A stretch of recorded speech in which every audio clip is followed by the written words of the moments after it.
This is the One News special coverage of the national elections Bilang Pilipino 2022. I'm Charles Lejano.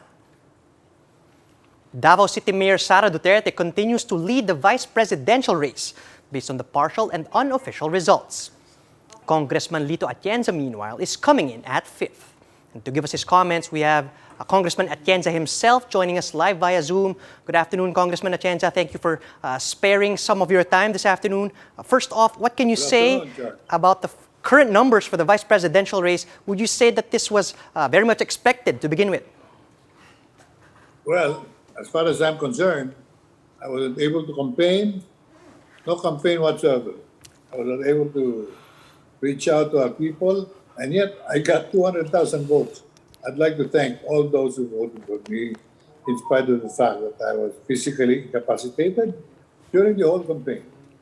And we've done our best to try to communicate to the people. I tried my best to help my president, Manny Pacquiao, and for whatever votes he got, I'd like to thank all those who listened to reason, that we were choosing the best. Right, given the considerable lead of Sara, are there any plans to concede soon? I'm sorry, I have to ask this. Are there any plans for you to concede anytime soon? I don't need to concede. In fact, I never even participated.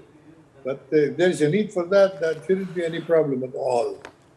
So Sara clearly has gotten the support of the greater majority, and she should be declared a winner. Congressman Atienza, let's shift over to Senator Manny Pacquiao. Have you been able to speak with him, and how is he taking these election results so far? I beg your pardon? Have you had a chance to speak to Senator Manny Pacquiao, sir, and how is he taking the election results so far, if you've had the chance to speak to him? Not yet. I haven't talked to him yet. I talked to him the night before the election. I haven't talked to him yet.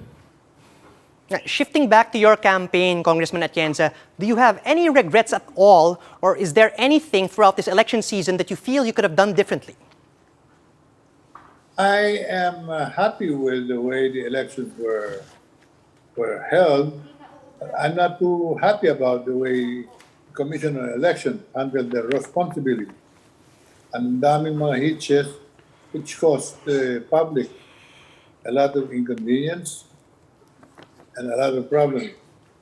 I don't know why we keep on insisting.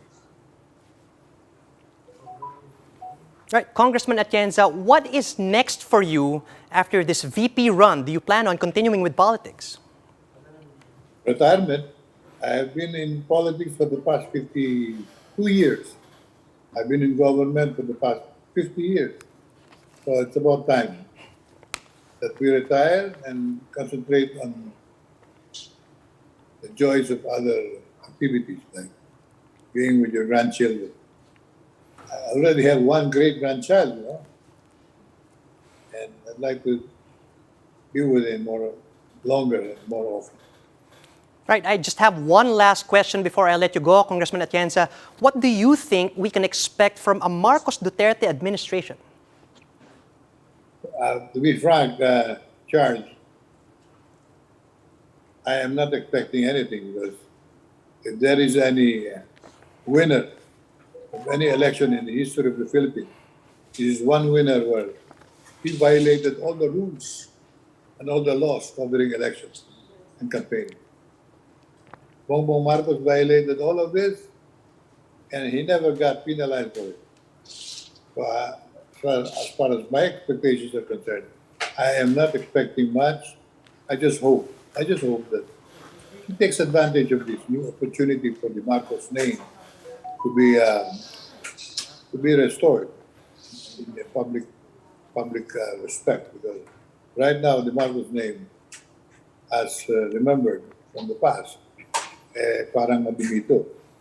So, sana samantalahin niya itong pagkakataon na patunayan naman yung talaga. Tunay yung kanyang sinasabi ng campaign, at ngayon ay bumawi naman siya para tao makinabang, and yung mga mamamayan naghihirap at pinaghirap pa ng maraming administrasyon ay makabawi ng mga konti.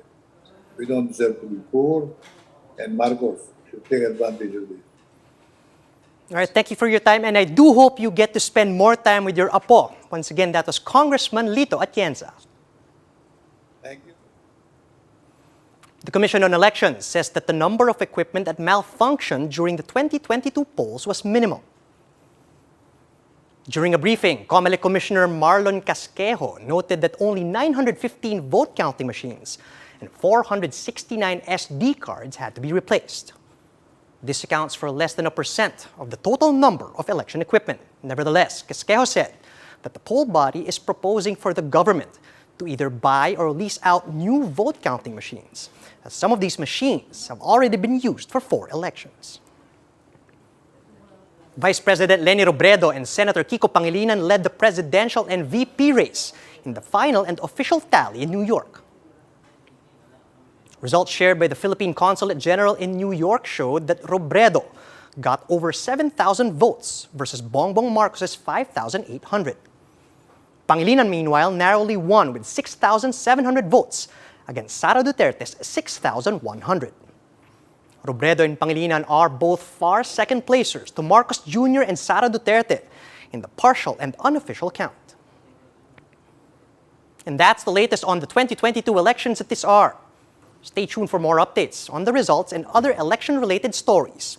I'm Charles Lejano. We are One News, all sides, all the time.